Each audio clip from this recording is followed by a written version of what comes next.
Barang siapa membunuh orang beriman, orang muslim dengan sengaja, maka baginya neraka jahanam. Dia akan diazab dalam waktu yang sangat lama. Allah murka kepadanya dan Allah melaknatnya, dan Allah telah menyiapkan untuknya azab yang besar. Bismillahi walhamdulillah wassalatu wassalamu ala rasulillahi wa ba'd. Fa ikhwani, saudaraku rahimakumullah, berdemonstrasi untuk menuntut hak-hak kita bukanlah solusi. Kalaupun menjadi solusi untuk diri kita, tetapi akan mendatangkan kemudaratan yang lebih besar, terutama untuk orang lain. Dan ini persoalan serius, jangan kita anggap remeh. Apalah gunanya tuntutan kita di dunia terpenuhi, tapi kemudian kita zolim kepada orang, lalu kita terancam dengan azab Allah subhanahu wa ta'ala di akhirat. Di antara mudarat besar yang muncul dari aksi-aksi demonstrasi di jalan-jalan adalah memutus jalan tersebut, atau minimalnya membuat macet dan mengganggu perumahan yang ada di sekitar ataupun tempat-tempat orang bekerja mencari nafkah. Ini sesungguhnya mudarat yang sangat besar, jangan kita pandang remeh. Orang yang berjihad di jalan Allah subhanahu wa ta'ala saja untuk membela agama Allah, kalau dia memutus jalan dan mengganggu perumahan, menghilangkan pahala jihadnya. Rasulullah sallallahu alaihi wasallam bersabda,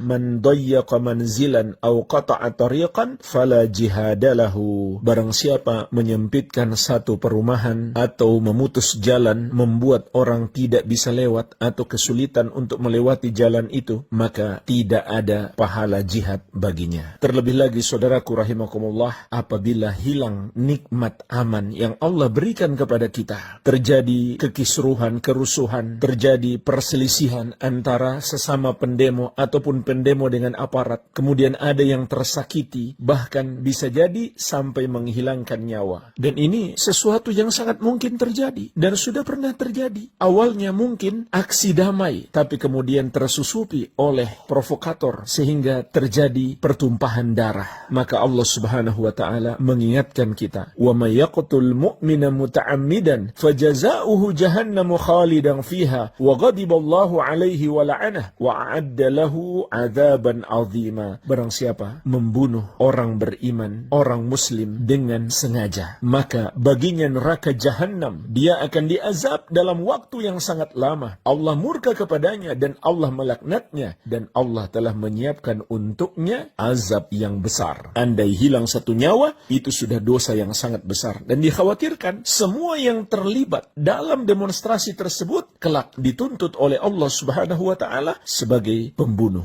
Rasulullah sallallahu alaihi wasallam mengingatkan kita, "La zawalu hadhihi dunya ahwanu 'ala Allah min qatli rajulin muslim." Musnahnya dunia ini lebih ringan di sisi Allah daripada membunuh seorang muslim. Dan tempuhlah cara yang lebih baik, yang lebih bermaslahat, yang tidak mendatangkan mudarat yang lebih besar. Apakah dengan cara bermusyawarah atau dengan menasihati, mengingatkan dengan cara yang baik? Dan jangan lupa, solusi yang sebenarnya adalah bertakwa kepada Allah subhanahu wa ta'ala. Sebagaimana firman-Nya, "Wa may yattaqillaha yaj'al lahu makhraja wa yarzuqhu min haitsu la yahtasib." Barang siapa bertakwa kepada Allah, maka pasti Allah berikan jalan keluar baginya apapun masalahnya, dan dia akan diberikan rezeki dari arah yang tidak dia sangka-sangka. Oleh karena itu perlu juga kita mengevaluasi diri kita sendiri. Barangkali kita sangat jauh dari takwa kepada Allah subhanahu wa ta'ala, sehingga kita mau demo bagaimanapun, kalau Allah yang menyempitkan rezeki kita,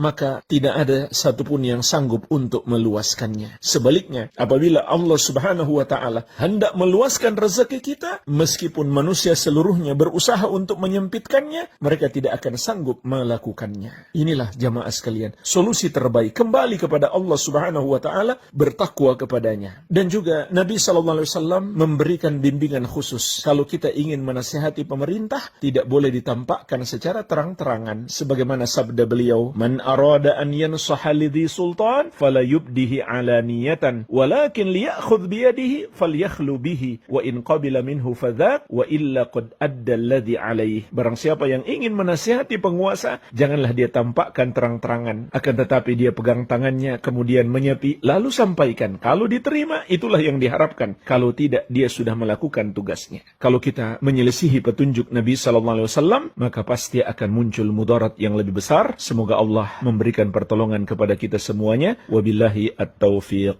Al-Amwa menemani ibadahmu juga hijrahmu